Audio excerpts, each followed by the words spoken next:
एक छोटा सा ज़ॉम्बी शीप जो कि काफी डरावना था, बॉटल की कैद से निकलकर लोगों को काट कर इन्फेक्टेड कर देता है। और वो ज़ॉम्बी शीप कैसे बना, तो इसी के साथ हम एक बच्चे हेनरी, उसके भाई एंगस और उनके फादर को देखते हैं। ये लोग शीप फार्मिंग करते थे। अब क्योंकि हेनरी इस काम में काफी एक्सपर्ट होता है, इसीलिए उसके फादर उसकी तारीफ करते हैं, उसे अप्रिशिएट करते हैं। और इसी वजह से हेनरी का भाई एंगस उससे काफी जेलस होता है और वो अपने भाई से बदला लेने का सोचता है। इसीलिए वो एक भेड़ को मार देता है। और जब उसका भाई हेनरी वहाँ पर आता है तो वो भेड़ की खाल पहनकर उसे डराता है और इस वजह से हेनरी काफी डर जाता है। इतनी ही देर में वहाँ पर उनकी केयर टेकर आ जाती है और वो एंगस को ऐसा करने पर काफी डांटते हैं। इसके बाद सीन शिफ्ट होता है और हमें 15 साल बाद का टाइम दिखाया जाता है, जहाँ हेनरी अब बड़ा हो गया था और वो अपनी गाड़ी में बैठा हुआ था। उसकी गाड़ी के बाहर काफी सारी भीड़ होती है जिनसे वो काफी डर रहा होता है। इसके बाद जब हेनरी अपने घर जाता है तो वहाँ पर वो अपने केयर टेकर से मिलता है, यानी जो 15 साल पहले उनकी केयर टेकर हुआ करती थी। और वो हेनरी को देखकर काफी खुश हो जाती है। उनसे मिलने के बाद हेनरी अपने भाई एंगस से मिलने जाता है, लेकिन उसका भाई एंगस उसे देखकर खुश नहीं होता और वो उसे पूछता है, तुम यहाँ पर क्या करने आए हो? जब हेनरी कहता है कि मुझे मेरे साइकोलॉजिस्ट ने यहाँ पर बुलवाया है क्योंकि वो बचपन के वाक़ये की वजह से भेड़ों से काफी डरता है। यहाँ पर एंगस उसका एक बार फिर से मजाक बनाता है। नेक्स्ट सीन में हम एक लड़की एक्सपीरियंस और उसके फ्रेंड को देखते हैं और वो यहाँ पर होने वाले एक्सपेरिमेंट्स को चेक करने के लिए आई थी। एक्सपीरियंस का फ्रेंड साइंटिस्ट के सामने ही एक बॉटल उठा लेता है और इस बॉटल में जेनेटिक रिसर्च से बनाया गया एक छोटा सा शेप था। जब वो साइंटिस्ट उसे ऐसा करता हुआ देखते हैं तो वो उनका पीछा करने लगते हैं। इसीलिए एक्सपीरियंस और उसका फ्रेंड जंगल में छुप जाते हैं। यहाँ पर एक्सपीरियंस अपने फ्रेंड पर काफी गुस्सा करती है क्योंकि उसके बॉटल चुराने की वजह से वो साइंटिस्ट उनका पीछा कर रही थी। जिस पर एक्सपीरियंस का फ्रेंड कहता है कि ये हमारे पास अ काइंड ऑफ सबूत है जिससे हम साबित कर सकते हैं कि ये लोग कोई खतरनाक एक्सपेरिमेंट कर रहे हैं। और तभी उन लोगों को ढूंढते हुए साइंटिस्ट भी जंगल में आ जाते हैं। इसीलिए एक्सपीरियंस का फ्रेंड उसे अकेला ही वहाँ पर छोड़कर भाग जाता है, लेकिन गिरने की वजह से वो बॉटल टूट जाती है और उसमें से एक छोटा सा शेप बाहर निकलता है और ये असल में ज़ॉम्बी शेप होता है। और वो दिखने में भी बाकी शेप से काफी अलग था क्योंकि वो काफी डरावना लग रहा था। और तभी देखते ही देखते वो एक्सपीरियंस के फ्रेंड को काट लेता है, जिससे उसका कान काफी बुरे तरीके से कट जाता है। नेक्स्ट सीन में हम हेनरी को देखते हैं जो कि अपने भाई एंगस को 20 लाख का चेक देता है और यहाँ पर उनके बीच एक डील होती है। यहाँ पर एंगस हेनरी को कहता है, इसके बाद एंगस उससे कहता है कि तुम्हें जितनी थेरेपी चाहिए उतनी थेरेपी तुम खरीद लेना। फिर हेनरी उसे कहता है कि तुमने डैड की सारी चीजों को काफी चेंज करके रख दिया है। तब एंगस उससे कहता है कि हमें टाइम के साथ साथ चीजों को चेंज करते रहना चाहिए और मेरे एक्सपेरिमेंट से सब लोगों को काफी फायदा होने वाला है, तुम देखना। इसके बाद जब हेनरी अपने घर जाता है तो वो केयर टेकर उसे कहती है कि मैंने फार्म मैनेजर से बात कर ली है, तुम उसके साथ पहाड़ों पर जाकर घूम आओ। यहाँ पर पहले तो हेनरी मना कर देता है, लेकिन फिर इसके बाद वो जाने के लिए एग्री हो जाता है और अब हेनरी और वो फार्म मैनेजर पहाड़ियों की तरफ निकल पड़ते हैं। उधर हम देखते हैं कि वो ज़ॉम्बी शीप भी पहाड़ों तक पहुँच गया है और उसकी आवाज सुनकर एक भेड़ वहाँ पर आता है, लेकिन तभी वो ज़ॉम्बी शीप उसे भी काफी बुरे तरीके से काट लेता है। इसके बाद हम देखते हैं कि जब हेनरी और वो मैनेजर जा रही होती है तो तभी अचानक से उनकी गाड़ी के सामने एक भेड़ आ जाती है, जिससे वो फार्म मैनेजर हटाने लगता है, लेकिन तभी एक्सपीरियंस गन लेकर वहाँ पर आ जाती है और वो उन दोनों पर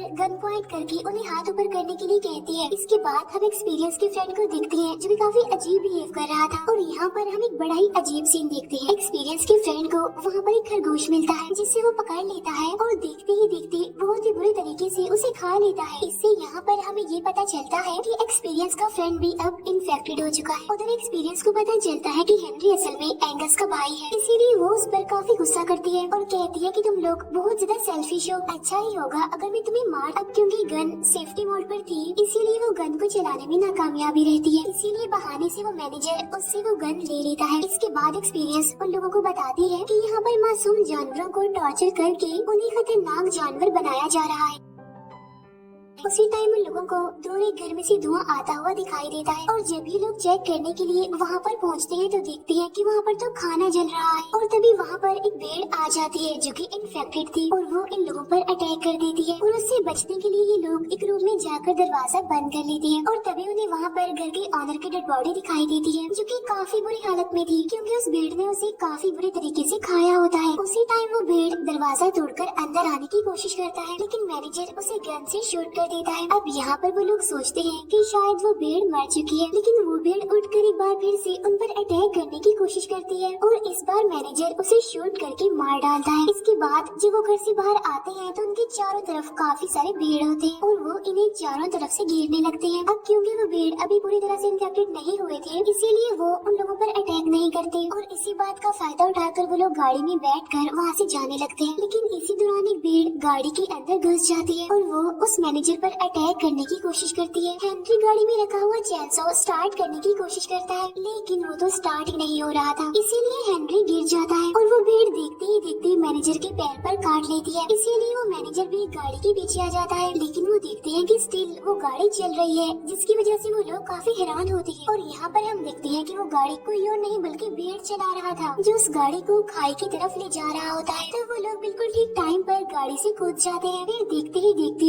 वो गाड़ी खाई में गिर जाती है। यहाँ पर हम ये जान पाते हैं कि असल में ये वही खाई होती है जहाँ पर हेनरी के फादर का एक्सीडेंट हुआ था और उनकी मौके पर ही मौत हो गई थी। उधर साइंटिस्ट को जंगल में एक्सपीरियंस का फ्रेंड नहीं मिलता, इसीलिए वो वापस आ जाते हैं। उसी टाइम जब एक साइंटिस्ट वेस्ट मटेरियल को एक पिट में डाल रहा होता है तो दो भेड़ उस पर अटैक कर देती है और उसे काफी बुरी तरह काटने लगती है। एंगस दिखाया जाता है जो कि गाड़ी में बैठकर जा रहा होता है और तभी उसकी गाड़ी के सामने एक्सपीरियंस का फ्रेंड आ जाता है, जो काफी डरावना बिल्कुल किसी भेड़ की तरह ही दिखाई दे रहा था। और वो एंगस पर काफी गुस्सा करता है और कहता है कि मैं तुम्हारी भेड़ों पर किए जाने वाले एक्सपेरिमेंट के बारे में जानता हूँ। ये बात सुनकर एंगस गुस्से में आकर उसे कहता है कि अगर तुम मेरी भेड़ होते तो तुम्हें वैसे ही मार देता। और तभी उसके हाथ पर एक्सपीरियंस का फ्रेंड काट लेता है। ऐसा करने के बाद वो वहाँ से भाग जाता है। ये देखकर एंगस काफी हैरान और परेशान हो जाता है। इसके बाद हम मैनेजर को देखते हैं, जिसके पाँव में काफी पेन हो रही थी और उसी टाइम मैनेजर जब अपने शू को उतारता है तो वो देखता है कि उसका पैर किसी भेड़ के पैर जैसा बन गया है। तभी देखकर वो लोग काफी डर जाते हैं और काफी परेशान भी हो जाते हैं और तभी बहुत सारी भेड़ उनकी तरफ बढ़ने लगती है, जिन्हें देखकर वो लोग अपनी जान बचाने के लिए वहाँ से भाग जाते हैं। भागते भागते वो लैब तक पहुँच जाते हैं। ये वही लैब थी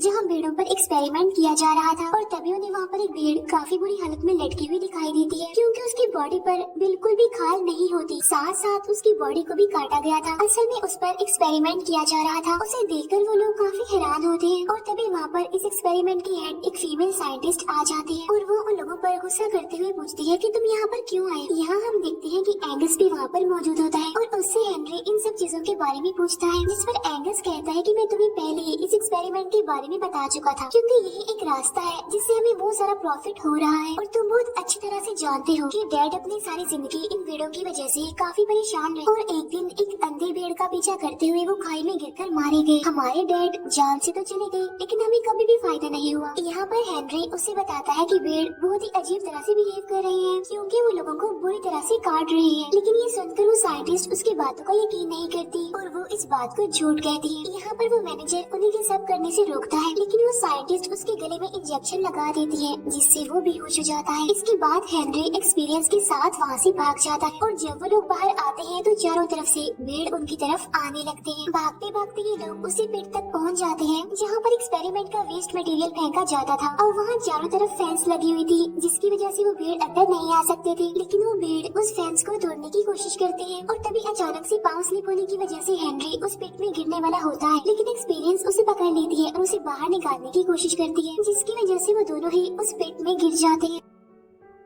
पेट के अंदर जाकर उन्हें एक रास्ता मिलता है। वहाँ से आगे बढ़कर वो वहाँ से बाहर निकलने का रास्ता ढूंढ रहे होते हैं। हमें वो मैनेजर दिखाया जाता है जिसे साइंटिस्ट ने बेहोश किया हुआ था और जब वो साइंटिस्ट उसके पाँव को देखती है तो वो काफी खुश होती है, ये देखकर कि उनका एक्सपेरिमेंट सक्सेसफुल हो चुका है। और तभी वहाँ पर एंगस भी आ जाता है, इसीलिए वो साइंटिस्ट उस मैनेजर के पैर को छुपा देती है। एंगस स्पीच देने के लिए जाने वाला होता है तो वो साइंटिस्ट भी उसके साथ जाने के लिए कहती है, लेकिन एंगस उसे मना कर देता है, जिसकी वजह से वो साइंटिस्ट गुस्सा हो जाती है और कहती है कि तुम्हें मुझ पर यकीन ही नहीं है, तुम मेरे रिप्लेसमेंट ढूंढ रहे हो, यानी किसी ऐसे को जो मेरी जगह ले सके। तब एंगस उसे समझाता है कि ऐसा कुछ भी नहीं है और वो साइंटिस्ट को उसकी इंजरी का ट्रीटमेंट करने के लिए कहता है, जिस पर वो साइंटिस्ट कहती है कि इस पर तुम कोई लेप लगा लो, ये ठीक हो जाएगा। हेनरी और एक्सपीरियंस दिखाए जाते हैं जो उसी पेट के रास्ते आगे बढ़ रहे थे। यहाँ पर एक्सपीरियंस हेनरी से उसे उसके भाई एंगस से की गई डील के बारे में पूछती है, जिस पर हेनरी कहता है कि मैंने अपनी सारी जमीन अपने भाई को दे दी है ताकि वो फार्मिंग कर सके, लेकिन मुझे बिल्कुल भी आइडिया नहीं था कि वो ऐसा करेगा। इन्हें वो इतनी खतरनाक एक्सपेरिमेंट करेगा। और तभी उन्हें एक भेड़ की आवाज सुनाई देती है, जिसे सुनकर वो लोग काफी डर जाते हैं और वहाँ से बाहर निकलने की कोशिश करते हैं। और तभी एक भेड़ हेनरी पर अटैक कर देती है। फिर उससे किसी तरह बचकर वो दोनों आगे बढ़ने की कोशिश करते हैं और तब हेनरी उस भेड़ को आग लगा देता है। इसके बाद एक्सपीरियंस हेनरी से माफी मांगती है, क्योंकि उसे लग रहा था कि एंगस के साथ साथ हेनरी भी काफी सेल्फिश है, लेकिन हेनरी ने तो अपनी जान की परवाह ना करते हुए एक्सपीरियंस की जान बचाई। फिर हम घर में उनके केयर टेकर को देखते हैं और तभी वहाँ पर एंगस भी आ जाता है। वो केयर टेकर एंगस से पूछती है, क्या तुमने हेनरी को देखा है? जिस पर एंगस झूठ बोल देता है, नहीं तो मैंने तो उसे नहीं देखा, क्या पता वो वापस चला गया हो। तब ये बात सुनकर वो केयर टेकर काफी हैरान होती है, क्योंकि हेनरी उनसे मिले बगैर कभी भी वापस नहीं जा सकता था। उधर हम देखते हैं कि हेनरी और एक्सपीरियंस उस पिट से निकलकर बाहर आ जाते हैं और वो फार्म हाउस तक पहुंच जाते हैं। वहाँ उन्हें एक्सपीरियंस का फ्रेंड मिलता है, जो कि पूरी तरह से एक भेड़ बन चुका था और वो उन दोनों को वहाँ पर देखकर उन पर अटैक कर देता है। तब एक्सपीरियंस उसे पहचान लेती है और उसे याद दिलाने की कोशिश करती है कि मैं तुम्हारी फ्रेंड हूँ। इसके बाद वो दोनों वहाँ से बाहर निकल जाते हैं और दरवाजे को बंद कर देते हैं, जिससे एक्सपीरियंस का फ्रेंड अंदर ही रह जाता है। वो मैनेजर भी हमें दिखाया जाता है, जो आहिस्ता आहिस्ता भेड़ में बदलता जा रहा था। जब वो साइंटिस्ट उसे एक एंटीडोट देती है, जिसके बाद वो तेजी से बदलने लगता है और दोबारा से एक इंसान बन जाता है। इसके बाद साइंटिस्ट वहाँ से बाहर निकलती है और एंगस की होने वाली स्पीच की तरफ बढ़ती है, लेकिन रास्ते में ही वो भेड़ों के बीच फंस जाती है और एक भेड़ उसे बुरी तरह से मारकर खा लेती है। उधर एंगस भी जब अपनी स्पीच दे रहा होता है तो उसके अंदर से भी भेड़ की आवाज आने लगती है। इसके बाद वो लोगों को एक भेड़ दिखाता है, जो कि बाकी भेड़ों से काफी अलग और काफी खूबसूरत होता है। फिर हेनरी और एक्सपीरियंस भी वहाँ पहुँच जाते हैं और देखते हैं कि बहुत सारे भेड़ स्पीच सुनने वाले लोगों की तरफ बढ़ रही है और देखते ही देखते उन सभी लोगों पर अटैक करके उन्हें बहुत ही बुरी तरह से मारकर खाने लगती है। एंगस भी उस खूबसूरत भेड़ को लेकर वहाँ से भाग जाता है, लेकिन एंगस भी आहिस्ता आहिस्ता भेड़ में बदलता जा रहा था और यही वजह होती है कि एक इन्फेक्टेड भेड़ उसे बिल्कुल भी नुकसान नहीं पहुँचाती। यहाँ पर वो सारे लोग एक एक करके बड़े ही बेरहमी से मारे जाते हैं और तभी वहाँ पर वो केयर टेकर अपनी गाड़ी लेकर आ जाती है। फिर वो हेनरी और एक्सपीरियंस को घर ले आती है, लेकिन जब वो लोग घर पर पहुँचते हैं तो वहाँ पर पहले से एक्सपीरियंस का फ्रेंड मौजूद होता है और वो फिर से उन लोगों पर अटैक कर देता है। इसीलिए हेनरी गन से उसे शूट करने की कोशिश करता है, लेकिन उसमें तो गोलियां ही नहीं होती। इसीलिए वो केयर टेकर से गोलियां मांगता है, लेकिन तभी एक्सपीरियंस का फ्रेंड, जो कि भेड़ बन चुका था, उसे काटने की कोशिश करता है। तो एक्सपीरियंस एक स्टिक से उसकी एक ऐसी वेन पर स्टैब करती है, जिससे वो वहीं पर बेहोश हो जाता है। इसके बाद हम देखते हैं कि चारों तरफ से भेड़ों ने घर को घेर लिया है। इसीलिए अब वो लोग एंगस के रूम में जाने की कोशिश करते हैं, लेकिन वो दरवाजा अंदर से बंद होता है। इसीलिए हेनरी उसका लॉक तोड़कर अंदर घुस जाता है। अंदर जाकर उसे एंगस मिलता है और वो हेनरी को जिंदा देखकर काफी हैरान होता है। तब एंगस उन लोगों को वहीं पर छोड़कर वहाँ से चला जाता है। मुसीबत उनके लिए बढ़ती जा रही थी, क्योंकि भेड़ उनके घर में घुसने की कोशिश कर रही थी और तभी वो देखते हैं कि एंगस अपनी उस खूबसूरत भेड़ के साथ पान की तरफ जा रहा था, लेकिन कोई भी इन्फेक्टेड भेड़ उस पर अटैक नहीं कर रही थी। और तभी हम जान पाते हैं कि हेनरी भी इन्फेक्टेड हो चुका है, लेकिन फिर भी वो लोगों की हेल्प करने के लिए उन बाकी लोगों को रोकने के लिए वहाँ से निकल पड़ता है। अब हेनरी तो भेड़ों से डर रहा होता है, लेकिन कोई भी भेड़ उसे कुछ नहीं कह रही होती, क्योंकि वो भी तो इन्फेक्टेड था। इसके बाद वो केयर टेकर एक्सपीरियंस को लेकर वहाँ से निकल जाती है। एंगस जो कि प्लेन के जरिए वहाँ से निकलने की कोशिश करता है, लेकिन अब वो भी एक भेड़ में बदलने लगता है और उसके पास हेनरी भी पहुँच जाता है। तो तब एंगस उस पर अटैक कर देता है और उसे मारने की कोशिश करता है। तब हेनरी किसी तरह खुद को छुड़ाने में कामयाब हो जाता है। अब यहाँ पर एंगस देखते ही देखते एक खतरनाक भेड़ में बदल जाता है और तभी हेनरी को गन मिल जाती है, जिससे वो एंगस को शूट करने वाला होता है, लेकिन तभी एंगस गन को दूर फेंक देता है। इसीलिए हेनरी उसका कुछ नहीं बिगाड़ पाता और तभी हेनरी को बचाने के लिए उसका डॉग वहाँ पर आ जाता है। तभी हम देखते हैं कि प्लेन चलता हुआ एंगस की तरफ ही आ रहा था और जब हेनरी ये देखता है तो वो अपने भाई को कंट्रोल करने की कोशिश करता है, लेकिन तभी वो प्लेन आकर एंगस पर अटैक कर देता है, जिससे वो काफी बुरी तरह इंजर्ड हो जाता है। लेकिन वो एक बार फिर से खड़ा हो जाता है और हेनरी पर अटैक कर देता है, लेकिन तभी वहाँ पर वो मैनेजर आ जाता है और वो एंगस को इस वायरस की एंटीडोट दे देता है। इसके बाद वो हेनरी को भी इस वायरस की एंटीडोट देता है, जिससे वो वायरस फौरन खत्म हो जाता है। यहाँ पर हेनरी उस मैनेजर को जिंदा और सही सलामत देखकर काफी हैरान होता है। एंगस भी अभी जिंदा होता है और एंटीडोट की वजह से वो भी इंसान बन चुका था। अब जैसे ही वो इन्फेक्टेड भेड़ों के पास जाता है तो वो उस पर अटैक करके उसे खा लेती है। तब हेनरी लाइटर की मदद से उन भेड़ों को आग लगा देता है। इसके बाद वो तीनों वहाँ से भागने लगते हैं और वो सारी भेड़ें जलकर मारी जाती हैं। नेक्स्ट सीन में हम देखते हैं कि वो मैनेजर सभी इन्फेक्टेड लोगों को वही एंटीडोट देता है, जिससे वो सारे भेड़ों से इंसान बन जाते हैं। यहीं पर हम देखते हैं कि हेनरी एक्सपीरियंस और मैनेजर की हेल्प से यहाँ पर एक फार्म हाउस खोल लेता है और इसी के साथ ही मूवी यहीं पर एंड हो जाती है। Thank you for watching.